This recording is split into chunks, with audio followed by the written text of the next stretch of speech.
Well, here we are. You finally broke me down. You made me rewatch Global All Stars. You made me write an entire script. You made me drag Black Boy into this. I hope you are happy with yourselves.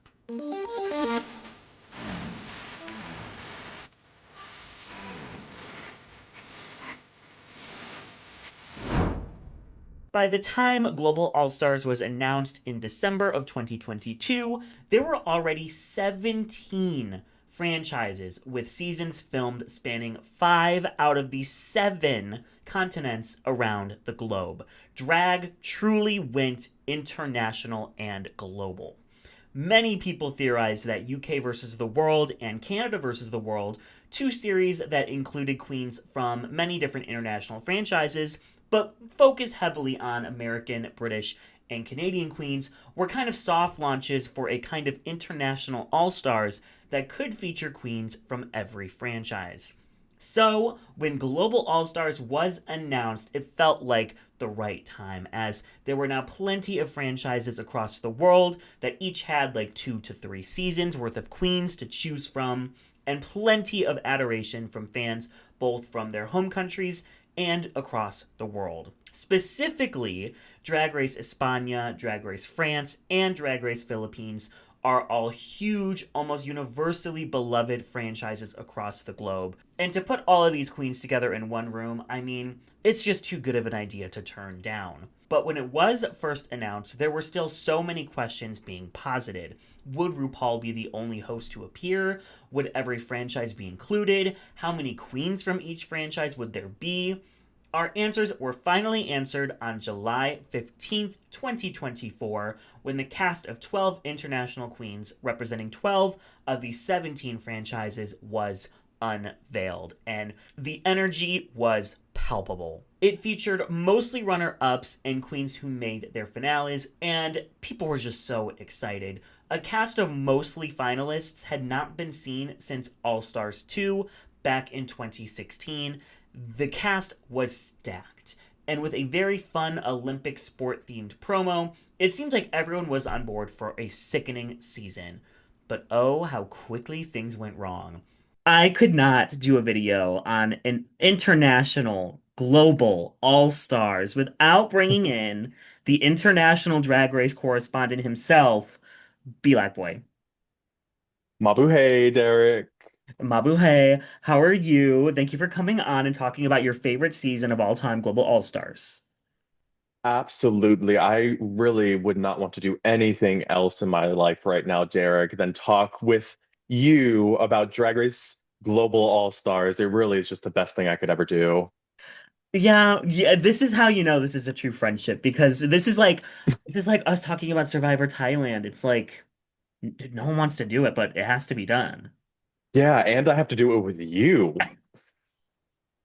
Matthew, what were your expectations or like what were your wants coming into the season before you even saw the promo? When you heard there was going to be an international season of Global All-Stars, what were you hoping for? So I think I held the expectations that a lot of other people also held when we heard about Global All-Stars. This was going to be the real Olympics of drag. RuPaul used to always market Drag Race itself as the Olympics of drag, but this is the first time where we are going to have a global stage for different countries around the world. But I also feel like that there was more of a realistic sense when engaging with Global All Stars because I think a lot of people went into it aware that, no matter what, there was probably going to be at least a little bit of rude girl favoritism, especially after UK versus the World 1 and after UK versus the World 2, which aired a couple of months before Global All Stars. You know, it's bound to happen, just a little bit of rude girl favoritism. But when it came to Global All Stars, I don't think anybody thought it was going to be this bad. I don't think anybody thought that. Global All Stars opens with our 12 international divas entering the new Global All Stars stage that was filmed in Bogota, Colombia. Now, Colombia is where a lot of the international franchises were filmed because of tax incentives, kind of like how here in the US, certain states give tax cuts to production companies who come to film there because it boosts the economy and things like that. So the queens all flew out to Colombia and come out in their entrance looks, all inspired by the country that they are representing, and answer a question from the judging panel, kind of like in a pageant. Now, the judging panel this season consists of RuPaul, Michelle Visage, and Jamal Sims, and a few judges from around the world make guest appearances like Graham Norton, Ross Matthews, Carson Kressley, T.S. Madison, the Javis, but there was a severe lack of non-Ru hosted season judges. I mean, I really wanted there to be a different Drag Race host each week. It could have been so cool to see RuPaul share the stage with like Mama Pow, Supreme, Nikki Doll, Brooklyn Heights, Pangina Heels, Lolita Banana. That was one of the biggest disappointments of the season for me, because Jamal and Michelle are great, but having three American main judges critiquing an international drag cast was just not it. We learn that the first two episodes will be a split premiere talent show, with half the cast competing in episode 1 and the other half competing in episode 2. But everyone was present and got to show two runways, so it was a nice way to ensure that everyone who I'm sure put a lot of money and effort into their runway packages got to show off a few looks before the eliminations began. It's also clear during the entrance questioning just how much RuPaul has her favorites from the start. She is absolutely beaming and cackling at Kitty Scott Klaus and Alyssa Edwards, and while she does laugh at some of the other girls' answers, you can just see she's not as invested when they are on stage, which, I mean, fair. She knows Kitty, she knows Alyssa very well, and I'm sure she's really happy to see them back. But I highly doubt RuPaul watched every season that this cast was on, and it's clear that she's getting to meet some of these other queens for the very first time. Do you feel like any countries got snubbed by not being represented on the season? Well, of course, we've had three countries not on Global All Stars, and that was Holland, España, and Thailand. Holland is kind of like more of a wishy-washy franchise. It wasn't too popular, has kind of like one of the most hated episodes of all time with Kenna Minaj's original elimination. So them not being here, it was like made sense, I guess. But España and Thailand were a little bit more head-scratching because España is kind of one of the biggest international franchises, non-English franchises of Drag Race ever. It is one of the most popular, and this was even before the season 3 debacle that happened. So, I really thought there was no excuse for an Espanian queen to not be on. And then Thailand, of course, was the biggest question mark because Thailand, this was the flagship international season. Like this was the first season, or excuse me, this was the first franchise of Drag Race outside of the US. And you're telling me they have not been represented on Global All Stars? Color me shocked, especially after Pangina Heels was probably the de facto breakout star of UK versus the World One, and to see her franchise not be represented on Global All Stars, it was kind of disappointing. As the queens enter the workroom for the first time, which, goddamn, this workroom is immaculate. High tens to the set directors and producers who put this amazing workroom and main stage together. It is so grand and worthy of such an amazing cast. Everyone is gagging over Alyssa being there, which, fair. It becomes very clear that Alyssa doesn't know who any of these bitches are, and she immediately kind of links up with Kitty and Kween Kong, and we see that they're kind of a clique all season long as like the three Ru girls. And Miranda even points this out and says that they have an advantage due to RuPaul already knowing them and their drag so well. And Miranda, how right you were. Come on, it's Alyssa Edwards. She was probably cast more than anything to put butts in the seats because if you hear Global All Stars, probably you're going to want to cast an American queen who is going to attract the main fan base. And Alyssa Edwards is one of those names. Everybody knows Alyssa Edwards. Everybody loves Alyssa Edwards. And so she was cast probably specifically in order to get a lot of that viewership of fans who might not have watched otherwise if she wasn't there. Usually I would start these videos talking about, who's coming in with the biggest name, who's coming in with any sort of advantage. And truly, I think that it is just Alyssa and Queen and Kitty because RuPaul loves them. Michelle has judged them. Like, they already have a relationship with the judging panel while the judging panel is meeting everyone else for the first time. I would say that Pythia kind of has an advantage because it becomes very clear that they are definitely trying to highlight and focus on the queens who are from English speaking franchises. And those are the four queens that come from an English speaking franchise or a fully English speaking franchise. But getting back to this premiere, we do see a few other relationships start to form. Atina Likis and Pythia link up since they are both Greek. Atina and Soa are friends and both speak French. Tessa Testicle begins her season-long journey of trying to become Alyssa Edwards' new drag daughter. And Kitty is already saying she wants to put down Nehellenia. So, these season-line storylines start from basically the first moment. Getting into this first talent show, we have Alyssa Edwards, Atina Likis, Kitty Scott Klaus, Kween Kong, Miranda Lebrau, and Soa Demuse all competing. And I will say it was nice that the three Rue girls were all confined to one episode. Obviously, the first. That way, episode 2 is all non-Rue girls, and we can really just highlight and focus on them. Everyone does a really solid job in this talent show this week, but it's clear that the top 3 were Alyssa, Kween, and Miranda. Alyssa's was so high budget and well choreographed, obviously. The flash dance reference with her getting soaked in water, the 80s workout routine, the tongue popping, it was incredible, and it was so well branded to Alyssa, which is exactly what you would want in a talent show, specifically on an all-star season. Kween had a great song with great choreo and a fun moment where she lifts a dancer and kind of carries him around on her shoulders. And Miranda does an insanely impressive trapeze act. And we kind of start the storyline for Miranda where she talks about her declining health and her kind of coming to terms with the fact that she won't be able to do all of the stunts and the high energy performances that she does now. So she's kind of treating this season as a sort of goodbye to this era of her performance ability. Miranda Lebrau from Brazil. So Miranda Lebrau is an interesting case when going to Global All Stars because she finished as a finalist on Drag Race Brazil season 1, but she left for filming of Global All Stars before Brazil 1 even finished airing. And it was funny to see the footage of the crowning party because Miranda was just not there. So I have to wonder if she even thought she had a chance to win the Brazil crown. But either way, though, Miranda went in as sort of like a clown character. She only had one challenge win on her original season, and of all things, it was for a design challenge. But she was still known for her comedy, and she was still known for her wittiness. I think she just fell short in a couple of those challenges on Brazil 1 when you have other characters that could just be as big as her. But she was going into Global All Stars as probably one of the more comedic characters. For the runway, the category was Garden of Eden, and there were so many amazing looks.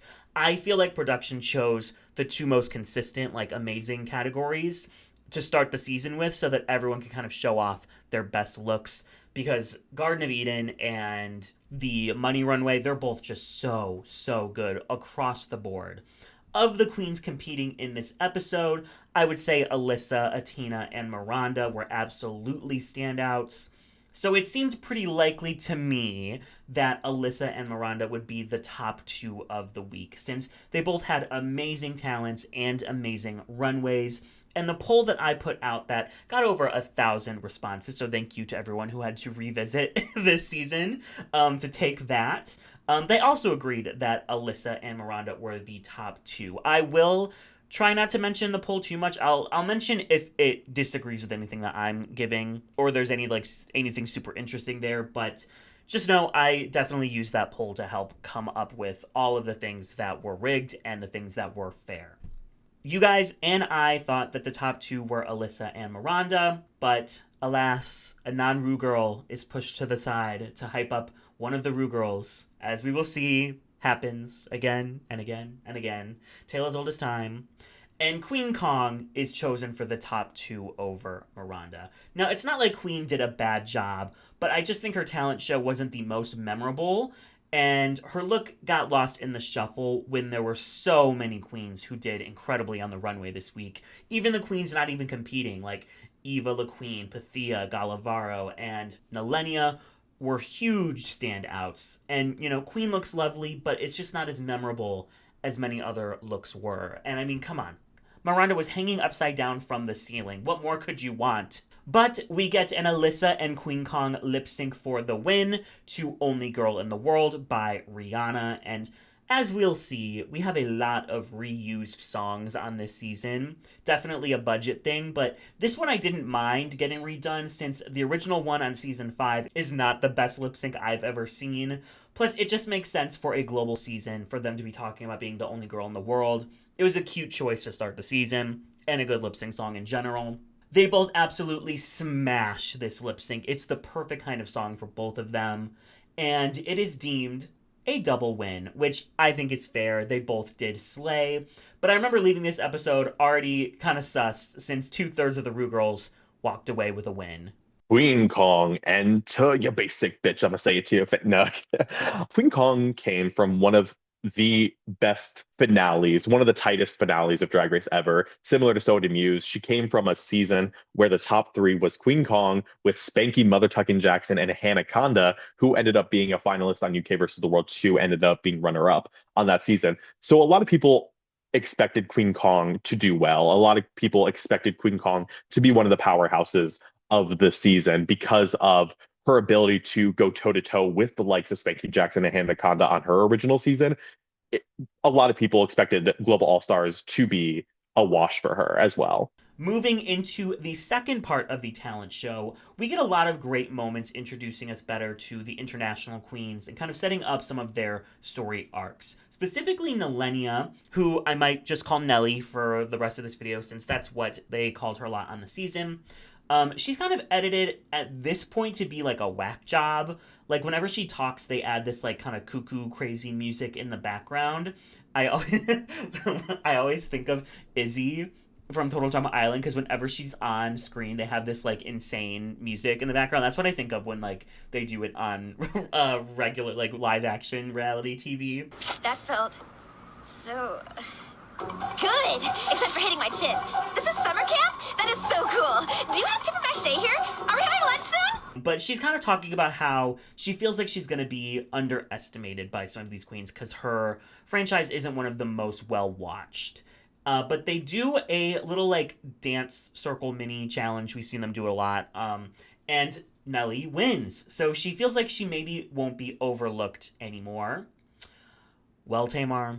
Nehellenia, che carina. All'adoro Nehellenia. Nehellenia è una queen bellissima. No, I'm kidding. So Nehellenia was also coming from probably one of the tightest seasons of Drag Race Italia. In my opinion, probably the tightest finale of Drag Race Italia. From Drag Race Italia season 2, she was always a performance-based queen who had an eye for fashion, who had a eye for personality. She was very nice, very sweet, and a very like grounding presence in her original season. She only ended up winning one challenge, the makeover, which was ironically the same challenge she won in Global All Stars. A lot of people also put a lot of expectations on her as well to represent Italy, and I think she did well to do that in Global All Stars. Gala gets to talk about her deceased husband who introduced her to dance. Nelly gets to talk about the relationship she has with her father. Eva talks about her time on Drag Race Philippines and how she's kind of determined to win a challenge this season since she did not win one her original season. So we really are getting to know a lot of these other queens and setting up their stories.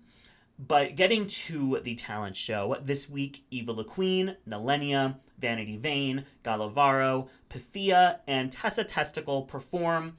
And this is a wild set of talents. We get like VMA performances from Nelly and Vanity, storybook reading from Pythia, a comedy fighting skit from Eva, pole dancing from Gala, and whatever it is that Tessa was doing, this is definitely the better of the two talent shows, just because there was so much variety. But it also featured the only flop performance from both episodes from Tessa Testicle. But interestingly, when it comes to critiques, Tessa gets no negative critiques at all. It's giving all winners where they just want to like hype everyone up for these first 2 weeks. But Tessa definitely deserved some negativity because that was kind of crazy, girl. Tessa's Testicle, I think, not even I think this is a definitive fact, was the biggest wild card that they cast for Global All Stars. We are going into a season of Global All Stars where 10 out of the 12 queens are finalists, And the two queens who aren't finalists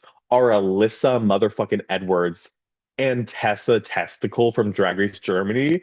Like, that choice is genuinely insane, but it seemed that with Tessa, they were really banking big on her because she did not do well on her original season whatsoever. She lip synced, I believe, 4 times or maybe 5 times. She lip synced for her life 4 to 5 times, did well in only one challenge in the design challenge. And so for many people, when they were expecting names like Meta Kid or Kelly Hilton to represent Germany, all of which who made the top 4, it was kind of a shock to see Tessa Testicle's name on the cast list, but I was not disappointed because I love Tessa Testicle. But the standouts from the talent show are absolutely Eva, Gala, and Nelly. Eva's was so funny. It was well choreographed. It was well acted. It was gaggy, having like a dragon that she slays. Like, it was just so good. Gala gave probably the best pole routine I've seen on the show. And then Nelly had so many gaggy moments. She had amazing choreo. She lit a torch at the end. It was giving like Shea Coulee's All Winners talent show levels of gaggery, levels of like, this could be a performance at the VMAs. On the runway, they had to wear looks inspired by the currency from their country, and we get a lot of great looks here as well. Like I said, everyone who competed in this talent show looked incredible, especially Tessa and Vanity. And in the end, Eva La Queen and Vanity Vain are chosen as the top 2. Again, one choice I totally agree with Eva, and one choice that I and the poll results very much disagree with. Eva was the clear top this week. She has one of my favorite talent numbers, literally of all time. But Vanity was a surprise because when you put Vanity and Nelly's numbers next to each other, it's not like even really that close. Vanity has a great song, but she spends most of it kind of just rolling around in a bed while Nelly is doing this high energy choreo. She's climbing towers, she's lighting torches, but the judges don't even mention Vanity's actual performance in the critiques either. From what we see, they just talk about how amazing her song was, which it was, but the performance could have had some more levels, and I think that's what really put Nelly to the top for me. I think it absolutely should have been Gala or Nelly in the top with Eva. And I would probably say Nelly. The poll results said Gala, which I could absolutely see. But both myself and the poll had Vanity in 4th place. Vanity has such a weird track record because she wins in challenges like this where I don't think that she should have. But then they throw her into the bottom in weeks where I don't think she should have been in the bottom. So she's going on a journey, and we're going to go on that journey with her in this video. Vanity Vain. So obviously, I have to say my piece about this. Drag Race Svadia, one of my favorites of all time, one of the absolute best, and one of the biggest hidden gems of Drag Race, in my opinion. And so I would have killed for any queen from Drag Race Svadia to come back at all. And Vanity Vain was a finalist on her season. She finished with 3rd place. She got eliminated right before the final crowning on Drag Race Svadia. And her time was also very interesting because she ended up winning a design challenge on her season, but she was in the bottom for the talent show and she was in the bottom for, I believe, an acting challenge right before the finale. And she kind of like went into the season with like, I don't want to say a bad attitude, but she went in the season with like a lack of fun because there were so many times where she's like, oh, I don't want to do this. I don't want to do this. It's kind of like an interesting character that she, or excuse me, an interesting edit that she got. And I think that she kind of redeemed that personality in Global All Stars that we see in her challenge performances and her lip syncs and in her confessionals. But she was going into the season kind of like almost like an underrated pick because, to be fair, any queen you're going to pick from Drag Race Sweden is going to be an underdog. And so I think for a lot of people who were going into Global All Stars, she was going to be one of the biggest question marks. Nobody was really sure how she was going to do. So, Eva La Queen and Vanity Vain lip sync to Paranoia by the guest judge Donna Paula, and Vanity absolutely sweeps this. It's not like, actually, I don't know if she sweeps it. She does well. Eva is a little bit forgettable, and Vanity does well. And it also kind of starts her storyline as the lip sync assassin of the season. But we will see she has much better lip syncs up her sleeve than this one. Vanity is an incredible performer. I was sad only because I thought Eva slayed the talent show so hard, and I wanted her to get a badge for that performance. I didn't think that Vanity should have even been in the top, so her getting a badge for this was just a little bit like, eh. Eva Le Queen was so interesting to me for a pick for Drag Race Philippines, excuse me, to represent Drag Race Philippines when we have other queens, maybe like Silhouette, or we had other queens like Miss Jade So, because yes, she was a finalist, but she was a finalist who didn't perform the best without a challenge win. She never won a challenge on her original season. So it was interesting to see how a queen like Miss Jade So might not have made it, but Eva Le Queen did make it on this cast. But that left a lot of room for excitement because Global All Stars, what a perfect time to win your first challenge and to prove yourself to the world in winning your first challenge in that environment. But Vanity did win that lip sync fair and square, so she joins Alyssa and Queen as the first three queens to get Ru badges and make their mark on the competition. Also, I realized Queen, I keep saying Kween Kong. I'm going to try and remember to say Kween Kong when I'm talking about Kween Kong, because we are talking about queens, but Kween Kong. The next episode is the International Queen of Mystery Ball, which basically just means James Bond, but make it drag.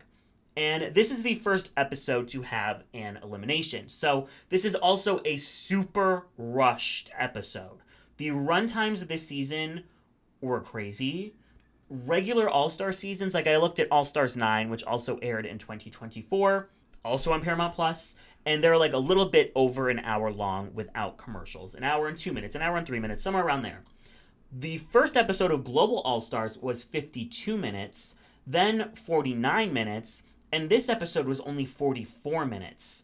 And it's so hard to fit a ball with 36 looks into a 44-minute episode and have time for much else. So this episode is very sparse when it comes to storylines. But luckily they were able to edit the future episodes after the first few to be an hour, which was very nice. Thank you to the editors. I'm sure they were stressed as hell trying to pull that together last minute just to make the fans happy. But that should have just been what the network ordered to begin with, was give us an hour. That's what you're giving us anyway. Why would you want this season to be less special than a regular All-Stars? And I think that that is another big issue I have with this season, and it's similarly a problem I had with All Winners, All-Star 7, is this is a very special season. All Winners was a very special season. Where's the very special budget? This was a wonderful studio and a wonderful set, but where are the live audiences? Where are the grander challenges? Like, how are you going to make this feel as grand as it should? And I feel like this season just didn't feel that grand. It was on Paramount Plus, so people were watching it all random times of the day. There wasn't the community that comes with watching a regular season of Drag Race on MTV. When we all go to the bar, we watch with our friends. There's this community. We all get to go on Blue Sky or Reddit afterwards and see what everyone's thinking. It's lacking. And I feel like this should have been aired on MTV and made a bigger deal, given a live finale, things like that. But getting back to episode 3, basically the only storyline that we really get is Pythia is helping everybody, since there's a few queens here who don't sew, and Pythia is a very skilled seamstress and designer. So the whole episode basically sets up her win. So Pythia, Derek, I know you love Pythia. We all know Pythia. She's a kook. She's a weirdo. And I think she was the archetypal weirdo for Global All Stars because they needed to fill that quota somewhere. And Pythia is the perfect queen to pick to represent that sort of like alternative drag style. She has a sense of fashion that we all know and love, and she has chops in some other areas such as performance abilities, like we saw when she won the musical on Canada season 2. And so I think a lot of people were very excited to see Pythia, myself included, to represent Canada on Global All Stars because she is without a doubt one of the biggest stars from that franchise. I mean, like her, Isis Couture, Priyanka, like that, like those are kind of like the big names of Canada's Drag Race. So her being on a stage like Global All Stars, I mean, it's an obvious choice. And it's nice and great that Pythia got a win this early, but I think we also need to address that she comes from probably the top 3 most watched seasons. I would say UK, Canada, and the US are like the most watched worldwide seasons. So I do think she is coming in with a reason for producers to want her to do well. So the fact that within the first 4 episodes, all 4 of the queens from English-speaking countries have a challenge win, that is suspicious to me, to say the least. Now, that's not to undercut Pythia's win here, because Pythia absolutely bodied this challenge and deserved her win. I think all three of her looks were absolutely incredible. No one can even come close to her when it comes to consistency and construction when it comes to these three garments. And then Alyssa probably was the second best this week and ends up in the top. But the third top is Tessa, which was a crazy decision considering her third look. And they do critique her third look. But I mean, that look, I feel like, almost dragged her down to the very bottom two after the first two incredible looks that she came out with. There are literally holes and seams busting everywhere. And for someone like Tessa who does so, that was very surprising to see. But this is now the second week in a row where the judges went maybe a little bit easy on Miss Tessa, but far from the last. The bottom three ended up being Atina, Miranda, and Soa. Now, Miranda and Soa I can see. Miranda had a great boss lady look. She had a super fun she-villain look. But the look that she made herself was a bit odd and kind of overwhelming. And Soa, unfortunately, just played it very safe in all three looks that she wore. Now, Atina being anywhere near the bottom was a bit crazy to me. I mean, her first two looks were super, super fashion, super branded to her style, the kind of streetwear, but a little grungy at the same time. It fit the categories well. Her last look maybe didn't fit the theme of, like Bond villain, but, I feel like a lot of people didn't fit the theme. I feel like a lot of them didn't understand the theme. But again, that third look, it was very Atina, it was very safe, nowhere near the bottom, for me. But she gets red for basically showing off her man body and not doing an asymmetrical moment to hide it more, which was crazy. But when I tell you, Kitty Scott Klaus got away with murder this episode. If I said she was the worst of the week by far, then what? Her boss lady look is just it's a little too realness. The pants look cheap against the glittered jacket. And I also just don't think it fits that well. She tried to play up the character, but the look is just bad. Her she-villain look isn't villain at all. It literally looks like a backup for her Queens in Space runway. And her last look is just a plain dress with a piece of fabric draped across it. How can you look at Atina's package, or even Miranda's, and think that it was worse than Kitty's looks? That's crazy. And even crazier is Kitty is in the confessional making puking noises while talking about what other queens wore for that week. The nerve, the gall, the gumption. The complete 180 of Kitty's presentation and reception is one of the wildest we've ever seen. We'll dive into it more as her story progresses, but oof. Atina is thrown into the bottom two with Soa. If I had to guess, it may be because she's from a small franchise that not a lot of people watched, and she has kind of a quieter personality. Both things I'm sure producers probably counted as strikes against her. So Athena Likius is going into Global All Stars as probably one of the more famous queens representing Drag Race Belgique. She lost the crown to Drag Queen in season 1, and she finished as a runner-up. But I think she was a very popular queen among the fandom, among the 45 people that watched Belgique.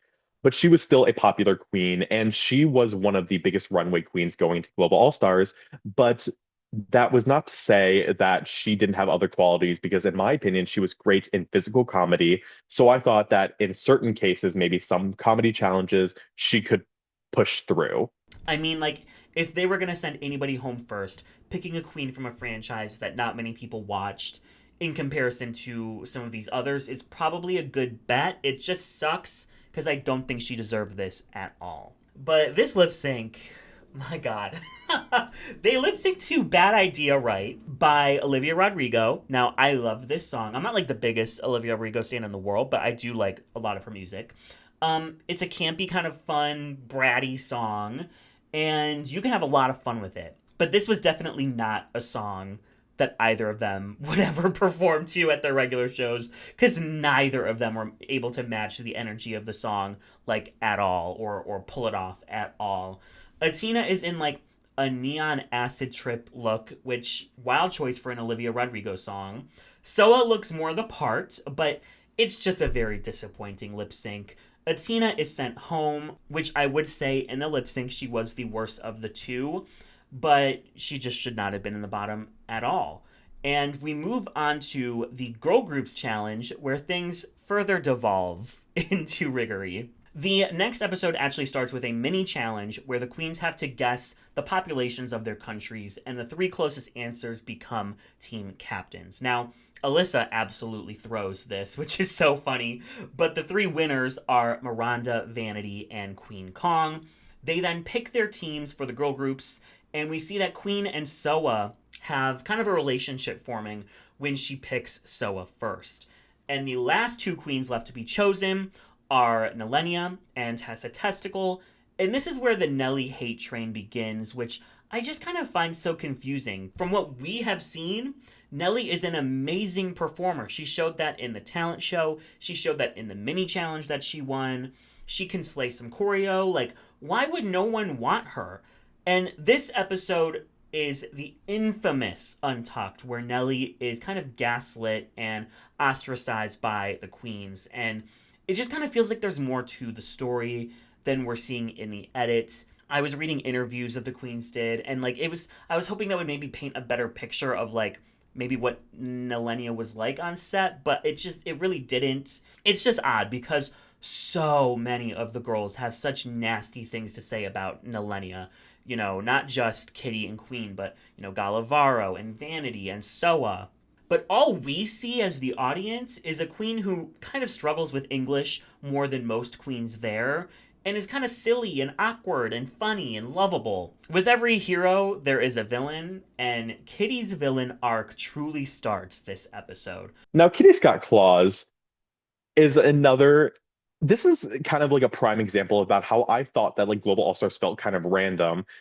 I love Kitty Scott Claus with every fiber of my being. In fact, I was actually Team Kitty Scott Claus on UK3. I thought she should have won. But when you come from a franchise where you have queens like, where you have names like Case, where you have names like Davina DeCampo, when you have names like Bimini Bamboo Lash, it's interesting to hear Kitty Scott Claus be the choice to represent the UK, but I do not think that that was a mistake in any way. I think she also filled a specific niche of like a comedy UK humor type of queen that I don't think many of the other queens on the cast could have filled. So I think that was kind of like a good choice to help diversify the portfolio of the Global All Stars cast list.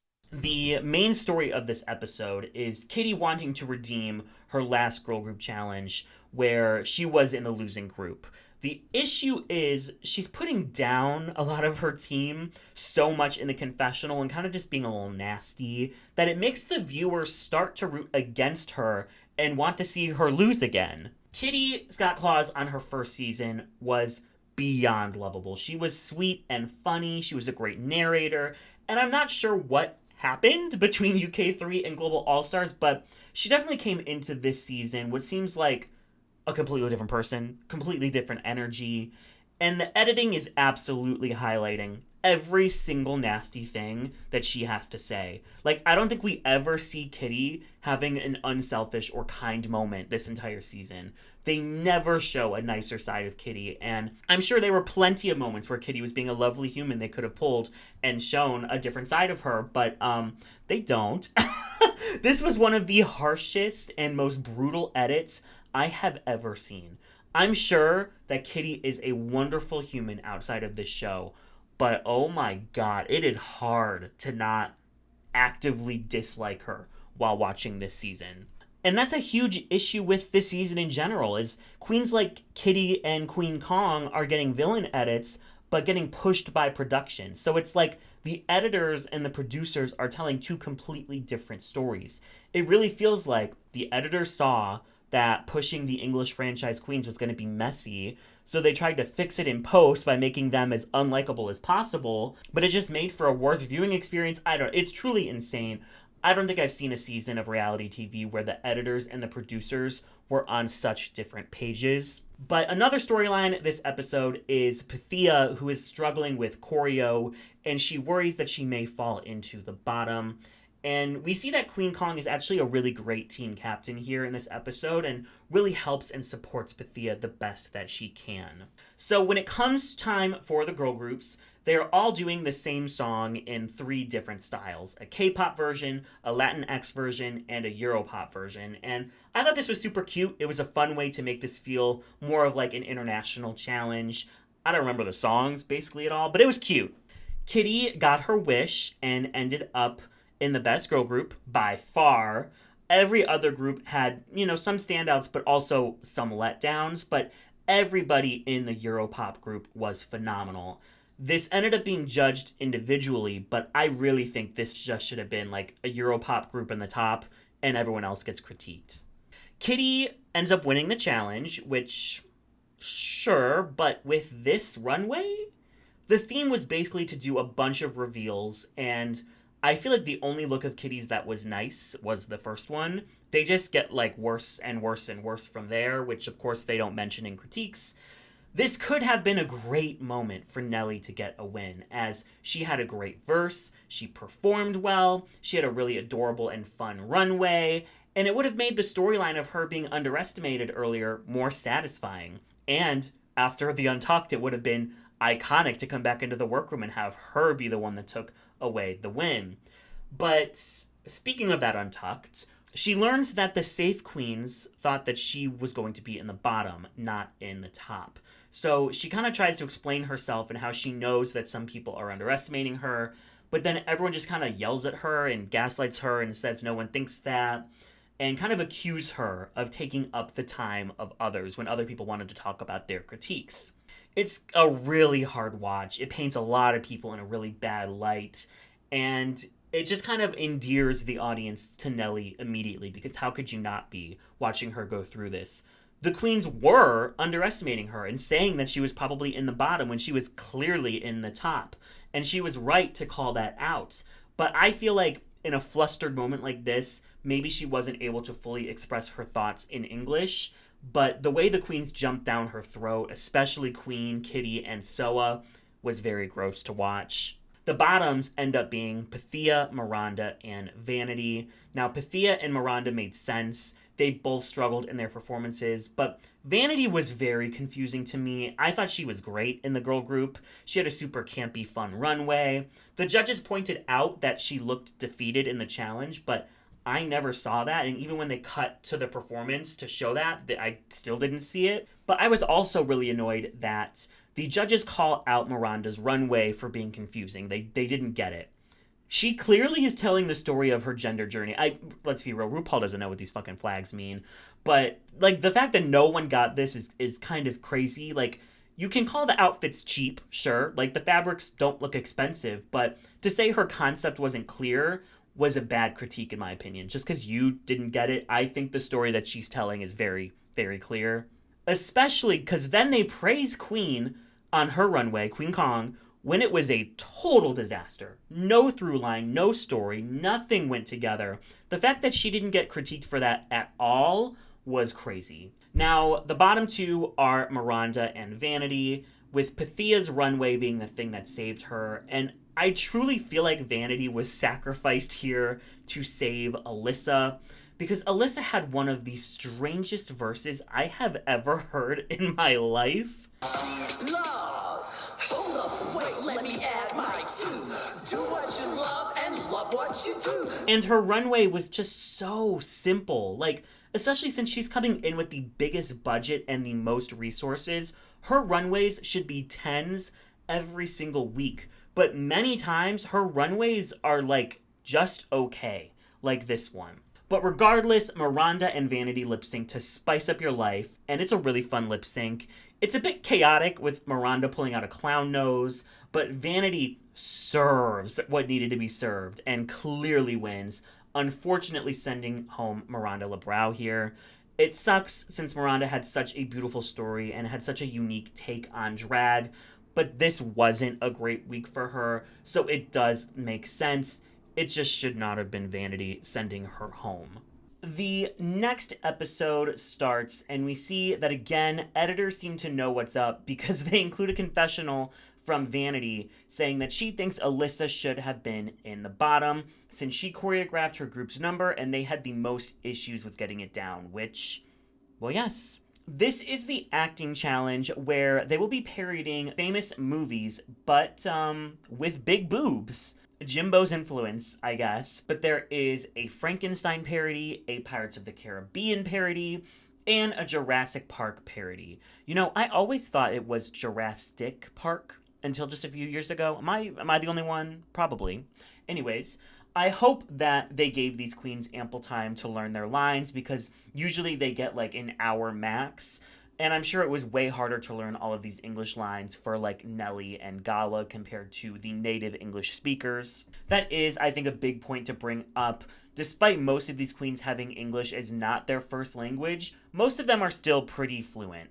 Tessa, Vanity, Eva, Atina, and Miranda especially seem to have no issues at all with English. It seems like they've spoken it for a while, but Gala Varo and Nehellenia are clearly the two least fluent with speaking English. So in these comedy challenges, they are absolutely at a disadvantage.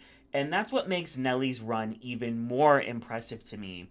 She didn't flop a single comedy challenge and was the least fluent in the language. But I think it could also be a contributing factor into why the other queens disliked her so much. I think it's very possible that in times of stress, maybe she was not able to fully express her thoughts in English the way that she would have liked.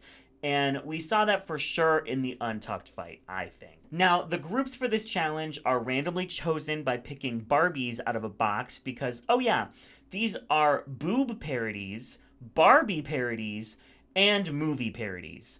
Because, of course, they are. So, Frankenbooby has Tessa, Vanity, Eva, and Gala, and all of them do well except for Eva, who is supposed to be playing this Karen character, and honestly, it's just a really bad role, and she's kind of flat in her delivery. And during the recording process, we see that Michelle directs Tessa and Gala to deliver their lines, like, in a worse way. Like, Gala is a monster. Why are you having her deliver her lines sexy? Like, I just feel like that was kind of a weird prompt for Michelle to give. It made no sense. And then they used the worst take in the actual skit. Then we have Pirates of the Caribooby, and all three of Soa, Pythia, and Nelly do incredible. Theirs is for sure the best skit, and Pythia as Captain Jack Sparrow with boobs was the best of the night, in my opinion, with one of the best runways as well, and the poll does agree. Then lastly, we have Jurassic Booby with Alyssa, Queen, and Kitty. And this is by far the worst of the three, but it's mostly because of the edit. Again, these editors had it out for them because Alyssa and Kitty will like say their lines and then there will just be like dead air. Boys don't make passes at girls who wear glasses. I love the smell of DNA in the morning. Queen was great as the dinosaur, but Alyssa and Kitty were both extremely flat overall, but also this just was not funny. I mean, none of them are really that funny, but this one was really not funny. But of course, they name the top group, and it is Alyssa, Queen, and Kitty, because of course it is. Wild choices, and the looks of the queens on stage, they are pissed. And as was the internet, because when this happened, everybody lost their minds on social media. And Kitty literally like celebrating her win and then looking to the other girls straight in the face and saying, "Good job, girls, which is not as good as us." That's crazy. The pirate group either should have just all been in the top with Pythia winning or just pick the best from each group, because then you would have had Pythia, Queen, and Vanity in the top.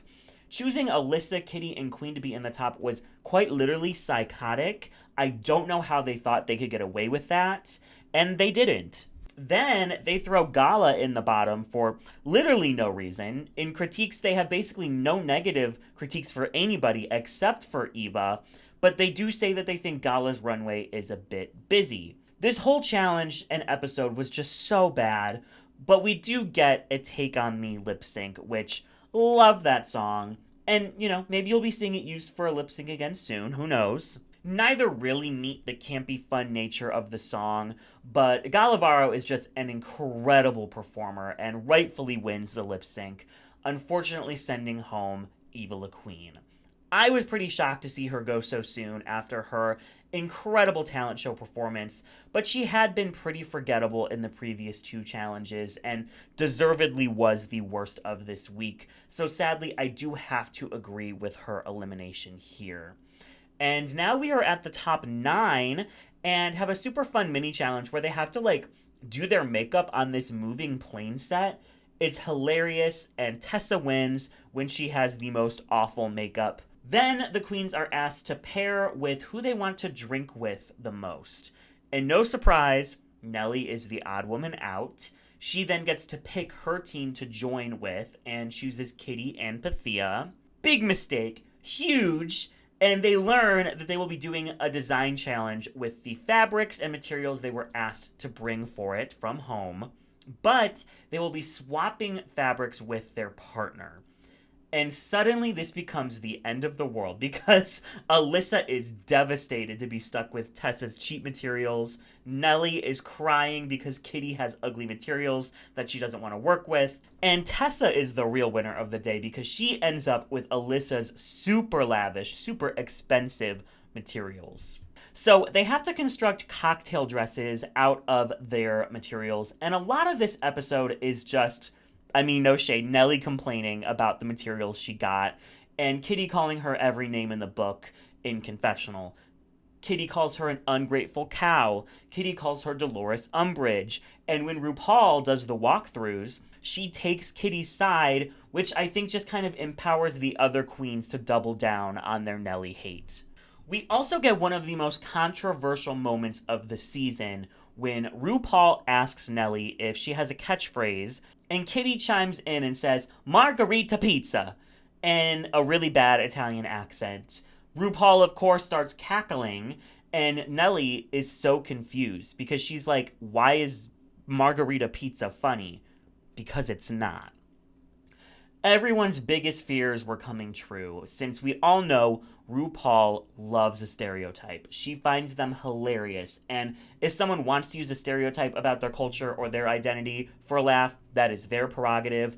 I make, stereotypical gay jokes with my friends all the time, but it's a different thing to make fun of someone else's stereotypes about their culture and play those stereotypes for laughs without their, I don't want to say consent, but it's clear that Nelly's not really finding this funny.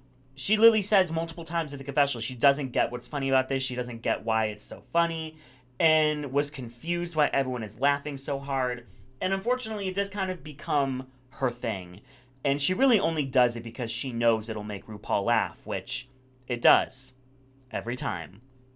The funniest things RuPaul can think of is for an Italian person to say margarita pizza, or for a Latina person to say a scandalo. And it's just kind of uncomfy to watch, and added more to the hate train for Kitty Scott Klaus, as many people feel like she crossed a line here. Now, this is a big episode for Vanity, who we see kind of spiraling for literally no reason.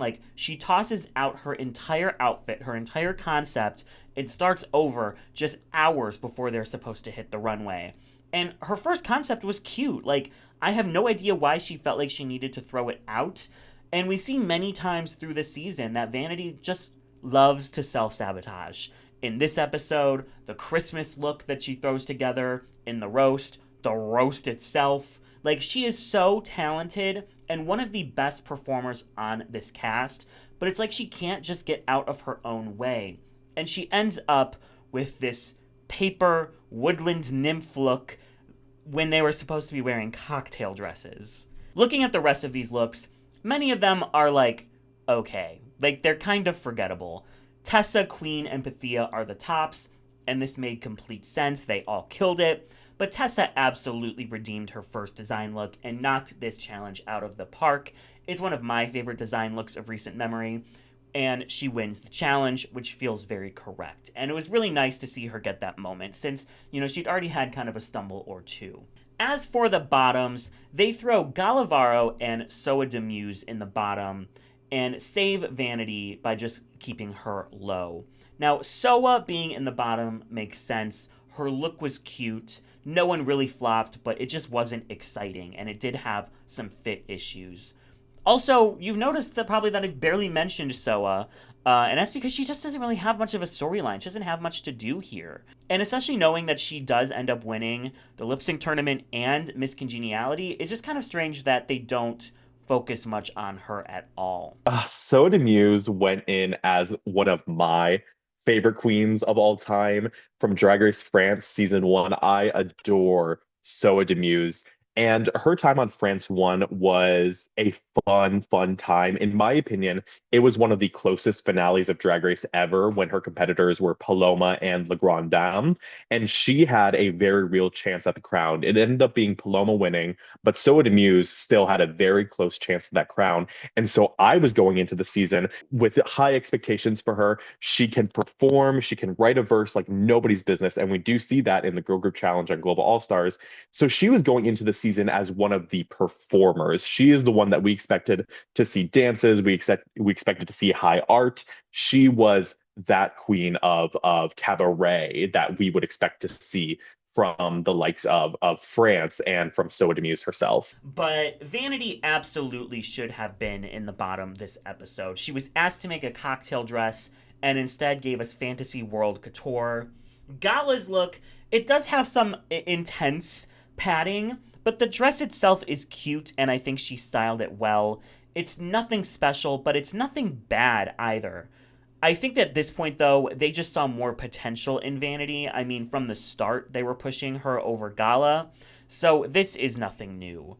Gala Varo. So Gala Varo is a very interesting case when we look at Drag Race Mexico season one, which was, in my opinion, one of the riggiest seasons of Drag Race ever. Not only her, but her and Matraka and Regina Voce, who were all in the finals with Gala Varo, were all snubbed of multiple wins, in my opinion, because in this season we had the domination of Christian Peralta, who ended up winning 5 challenges.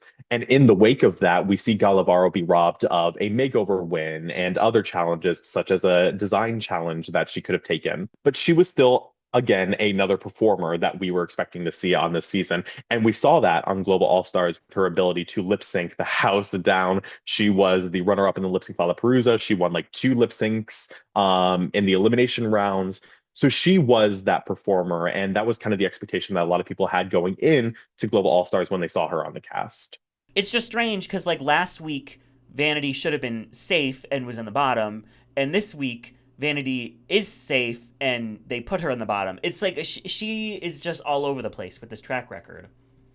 But Gala sends home Soa Muse, becoming a lip sync assassin, and we move on to the Snatch game with our top 8. But first, we get a silly mini challenge where they're making profiles for a new dating app, and again, we see some of Ru's bias because Tessa and Nelly are being silly and stupid and fun, and it's crickets from RuPaul. The girls even shade Nelly for her skit. But when Alyssa and Kitty and Queen are being silly and stupid and kind of funny, it's RuPaul cackling the entire time. Gala ends up winning this mini challenge because she's the only one who actually takes it seriously, and she's hot, so she's able to just slay by being hot. Everyone starts getting ready for the Snatch game, and Nelly is again nervous because of her English.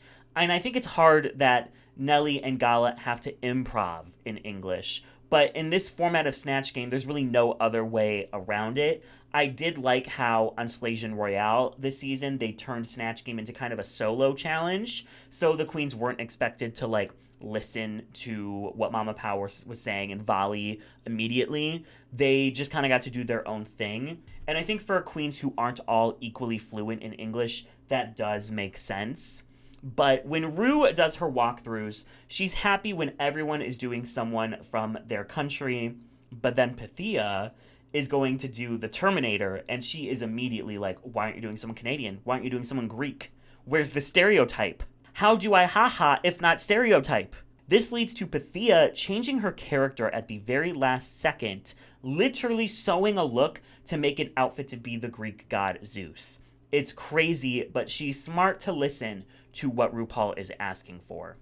So we get to the Snatch Game of Love, and the Javis from Drag Race España are the Snatchlers.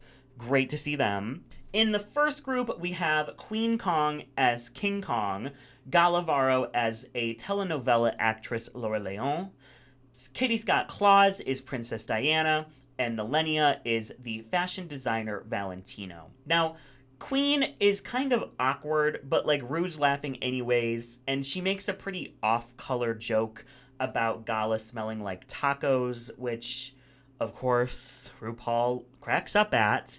But it's just kind of like a gross comment. Like, it's something that a MAGA boomer would joke about and laugh at, while the rest of the room kind of just sits there in like awkward silence. Gala is unfortunately not great. You can tell she's struggling to keep up with the English and to kind of come up with funny remarks quickly enough. It just kind of falls flat. Kitty is funny as Princess Diana, but the real standout here is Nelly as Valentino. She is so quick and so funny. She even brings out the margarita pizza joke because she know it'll make Rue cackle. She's a smart girl. But Javi picks Kitty, of course, as his Snatchelorette. And we move on to the second group, which has Vanity Vain as the singer Loreen, or as RuPaul likes to call her, Lorraine. Alyssa Edwards brought back her winning All-Stars 2 character Annie Oakley. Tessa Testicle was nightlife sensation Suzanne Barsh, and Pythia was Zeus. Now, Vanity was kind of awkward, but it also, like, kind of worked. Like, she didn't have quick answers, and you could tell she was struggling to come up with material, but I don't think it was awful. Alyssa was just Alyssa. Tessa was probably the worst of the entire night. She was just so cringe. She did not feel like Suzanne Barsh at all. She was struggling through this Snatch game. And then Pythia was so funny as this, like, jock bro version of Zeus. The costume was great. The voice was great. The jokes never stopped. It was incredible, especially since it was chosen literally last second. So when it comes for critiques, after an incredible food runway where they have to wear looks inspired by foods from their countries, Kitty, Pythia, and Nelly are the clear tops, with Pythia even saying in Untucked that she received the best critiques anyone has gotten all season. But when it comes time for the winner to be crowned, who else but Kitty Scott Klaus? And that's 2 wins for Kitty, 2 for Queen, and none for Nelly. Bye. Kitty did well, but this was absolutely Pythia's moment, especially after she changed characters at the very last second.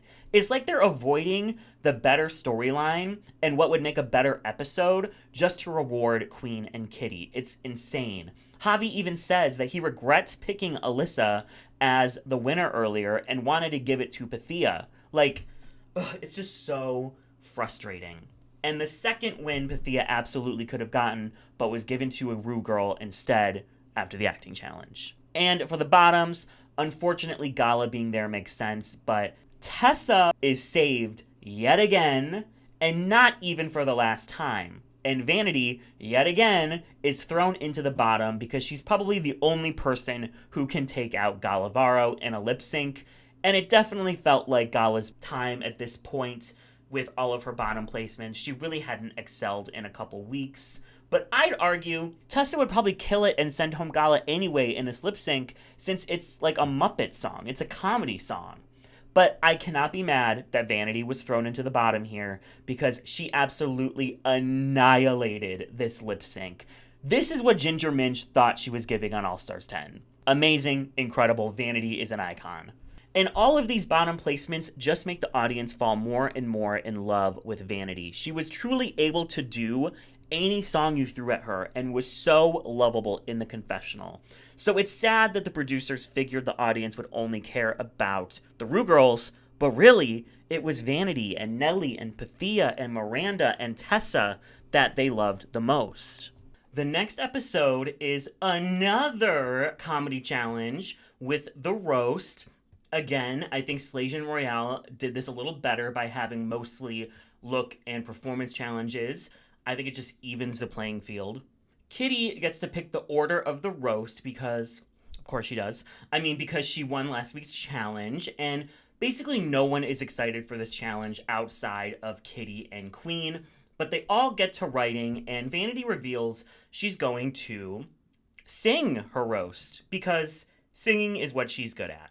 And then we get this weird conversation where, like, Kween asks them about how it's so hard to do comedy today because everyone's afraid of getting canceled. And again, this just sounds like something a drunk uncle complains about at Thanksgiving dinner and makes everything awkward for the next 5 minutes. Maybe production asked her to bring that up, but, oof. The roast is mostly meh. Even Kitty is just okay. It's a lot of reused jokes that I've heard like 30 times before, especially from Kitty and Alyssa. Pythia is a bit awkward. Not all her jokes land, but there are definitely some pretty good jokes in there that should have landed, but Ru and the judges just don't laugh at. Meanwhile, they're cackling at Kitty's unoriginal jokes. Like, here's this for an example. Thank you, Vanity. Oh my goodness, that was wonderful. Your voice is like music to my ears. And right about now, I wish I was deaf. Good evening, Ru, Michelle, Jamal, lovely Graham, and the cast of RuPaul's Drag Race Global Some Stars. Sorry, no, my bad. The cast of RuPaul's Drag Race Global All Stars. Plus Tessa. Vanity does her roast set a cappella, and it's one of the most awkward things I have ever seen in my entire life. And I thought I would put one of my friends through the turmoil of having to sit through it too. So I brought on Kayla, who has a very, very low cringe factor. Indeed I do, whenever I watch Drag Race, because there's a plethora of cringe available on each and every season, mostly during Snatch Games, comedy challenges. I tend to watch the particularly cringy segments on mute or fast forward through them. So while I have seen Global All-Stars, I have never seen what you're about to show me. Well, there's room for everybody. We'll just say that. Okay, Kayla, I need you to take a deep breath. We're gonna get through this together. Oh boy. All right, let's do it. On RuPaul's Global All Stars, we gather on a stage. Vanity, why are you singing, sweetheart? This is not the singing challenge. Pretending we are models, but no one really slays. In wig, corset, and high heels, I'm begging you to stay. I'm sorry, I'm Vanity Vain, a singing drag queen. It's not that bad. That felt like that went on for literal days. Oh, Imagine being in the room. it just kept going. If you were there, would you have, like, fled? Would you have, like, left the premises? I would have done this. I would have had to like do this and like block my ears out. You know what? This is good because this is cringe exposure therapy. It Thank is. Exposure Yeah. therapy does work, and we're gonna get you there, Kayla, where you can watch every roast and not need to mute once. I've never watched Utica's roast all the way through without muting it. Oh my gosh! On your next live, you should do that. Yeah, maybe next I'll work my way up to being able to watch that all the way through. Mm-hmm. I think that's where you're headed. I think we did a lot today for you and your cringe, cringeometer. Derek, I love you dearly, and I would only do this for somebody who I love so dearly in this world that is. I'm just desperate for someone to be as miserable as I have been doing this damn video for the last 2 weeks. Like the goddamn video, everybody. He's out here doing the Lord's work. Here we are. Tessa is so nervous, and her jokes just aren't that good. Nelly is actually kind of hilarious with some really original and funny jokes. And then Kween finishes the set with a pretty solid roast as well. Kween and Nelly were clearly the best of the night, with Nelly having a much better runway for the Blow Me Away theme.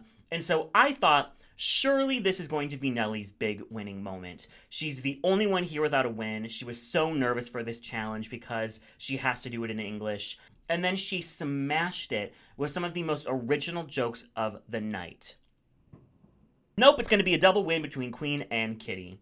Kitty was so unbelievably mid, and Queen's runway was so unbelievably mid. How on earth was this a double win between the two queens who are already the frontrunners? Make it make sense. This is their third win each now, and no one else even has two. It's honestly just laughable at this point. Like I had to laugh to avoid throwing the remote and smashing my TV. As for the bottoms, of course, Tessa is saved and Pythia is thrown into the bottom and sacrificed against Vanity. We had to get rid of Gala because she could beat a Rue girl in a lip sync, and we have to get rid of Pythia because she's actually doing better than we thought she would, and she could beat the Rue girls on the season, period. But this absolutely should have been Vanity versus Tessa. Pythia had one of the best runways of the night. Pythia had some jokes that absolutely landed, while the other two, not so much at all. Pythia was treated so poorly this season. She should have had 3 wins at this point, and instead has 1 win and was thrown into the bottom when she should have just been low, and there was a very clear bottom too. But RuPaul from the jump loved Tessa Testicle. I think the producers loved Tessa because she was amazing in the confessional, and unfortunately, Pythia is just kind of a smaller personality, and that's usually not someone producers will ever appreciate, especially when they have their precious Rue girls to consider. So Pythia goes out to a Celine Dion song, because of course they had to kind of embarrass her on the way out, and we are at our top 6, which starts with a touchy subjects mini challenge where they have to answer questions about each other, and of course Nelly gets all the negative ones like she would steal your man, she's the shadiest, but they do vote that Tessa is going to be the one to go home next, and this really kind of upsets her and makes her question her place in the competition. Tessa has kind of been a silly comedic presence this whole season thus far, so seeing her kind of get into her head is quite a shift in her storyline, and I think helps us get to know her outside of all the jokes and the camp. The eliminated queens come back and become makeover partners for this episode. It's so nice to see everybody back. Half of them should still be here. I really missed queens like Miranda and Atina, so seeing them get to key with everyone again was just really nice. The funniest part of this whole episode is Miranda reading Kitty for filth in front of RuPaul, calling her simple, calling her all these things. It is so funny because no one has stood up to Kitty all season long, while she has been reading everybody left and right. So this little moment of her getting read, that's free therapy. Again, sure, she's a wonderful human outside of the show. She doesn't deserve any type of hate, but as a character on my TV show, I was living. We also get to see more of the dynamic between Soa and Queen, which is nice, and it helps ground Queen's edit, which has mostly been negative as well. Soa got some critiques from the judges on her makeup, and so Queen is determined to make sure that she looks as stunning as humanly possible in front of the judges. Looking at these makeovers, mostly everybody does well. It's a super clear bottom, I would say, of Kitty and Vanity just because their looks are the most simple. But Queen and Nelly are the clear top 2. While they do end up giving Nelly her first win here, I kind of do think Queen maybe should have won this. But hear me out. In my fantasy, Nelly already has 2 wins by this point. She doesn't, desperately need a win this week. Kween Kong beat Soa's face down. Their looks are stunning. They're clearly family. It's perfect. I do think that Queen's critique of Pythia's makeup might be correct. She may have said it very harshly, but Pythia did look a bit one-dimensional in parts of her makeup. I don't think it's necessarily rigged that Nelly won because they did a great job. The looks were wonderful, but I do think that Queen might have done just a smidge better here. And if you would have given Nelly the wins that she deserved earlier, then you wouldn't need to, give her the win here now. It wouldn't be do or die time to give Nelly a win. Vanity basically gives up in the lip sync, probably because she knows that there's no way they're getting rid of Kitty. But it's so funny during the lip sync because whenever Kitty does a dip, which, why are we pretending that these dips are amazing? They are not. They're a little crunchy, but they add the loudest shablam sound effect on it. It sends me every time.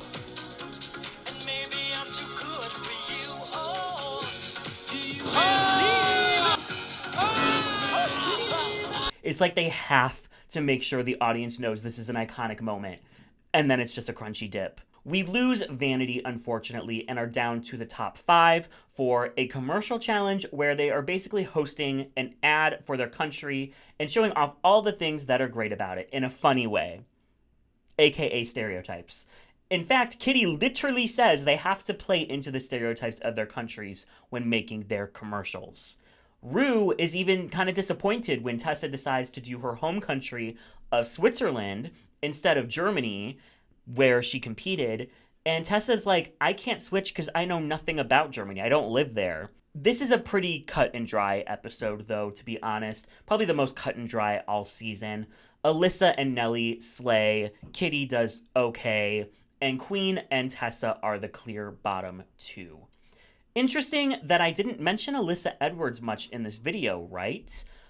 Well, she was safe for a lot of this season. She won the first and the last episodes, and everything else in between was mostly safe, fine, but forgettable. After the first 3 challenges, she was never the worst, she was never the best, she was just kind of in the middle.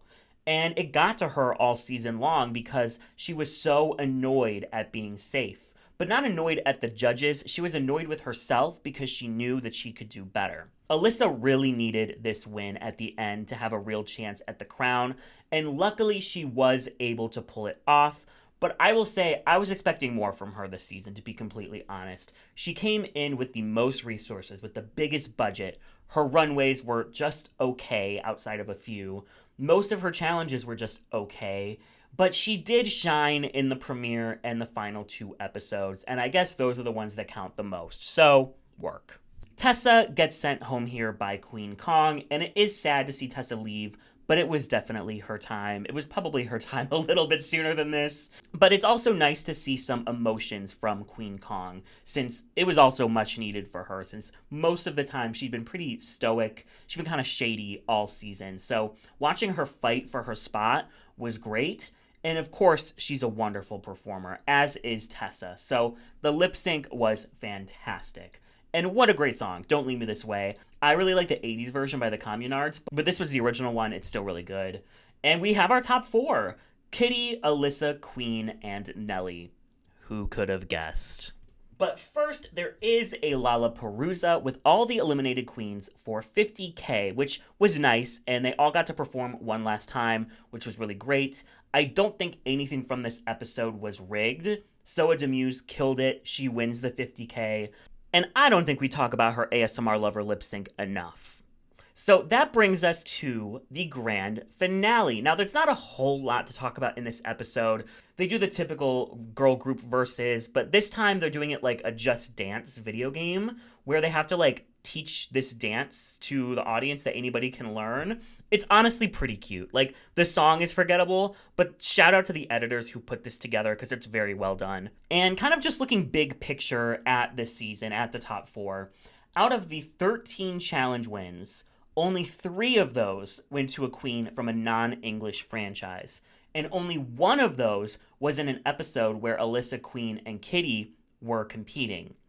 There was not a single week where they were competing where at least one of Kitty, Alyssa, and Queen wasn't in the top. And only 3 episodes where at least 2 of them weren't in the top. It was truly insane how these 3 dominated the track record every single week. And again, just goes to show how little the other queens got paid when it came to judges and placements. So the queens all get to lip sync for the crown. Bad Romance is the song, and it's a song that I thought had desperately been in need of a redo for a long time. So I was very, very happy. And the lip sync is great. They all do the choreo, which I'm sure that they planned. They all do a stunt at the last chorus. It's fantastic.